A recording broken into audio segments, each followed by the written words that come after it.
Hi friends, வாங்க எங்கள் வீட்டில் இன்றைக்கி என்ன டின்னர்னு பார்க்கலாம். சாதம்,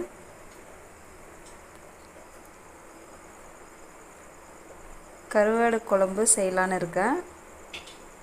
அதுக்கு கருவாடு எடுத்தாச்சு, வெங்காயம் தக்காளி எடுத்தாச்சு, கருவாடு வறுத்தாச்சுங்க.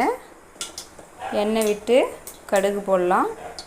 நெக்ஸ்ட்டு வெங்காயம் போட்டு நல்லா வதக்கலாம். வெங்காயம் வதக்கும் போது உப்பு ஆட் பண்ணிக்கலாங்க ஃப்ரெண்ட்ஸ். வெங்காயம் வதக்கியாச்சு. நெக்ஸ்ட்டு தக்காளி போடலாங்க ஃப்ரெண்ட்ஸ். தக்காளி வதக்கியாச்சுங்க ஃப்ரெண்ட்ஸ். அப்புறம் மஞ்சள் மிளகாய் ஆட் பண்ணியாச்சு. தண்ணி கொஞ்சம் ஆட் பண்ணிக்கலாம். தண்ணி ஆட் பண்ணியாச்சுங்க ஃப்ரெண்ட்ஸ். நெக்ஸ்ட்டு புளி கொஞ்சம் கரைச்சி ஊற்றிக்கலாம்.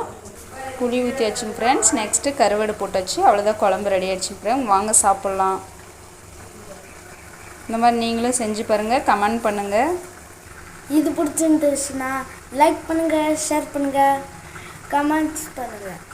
அப்படியே சப்ஸ்கிரைப் பண்ணி அந்த பெல் ஐக்கானை தட்டி விட்டுருங்க.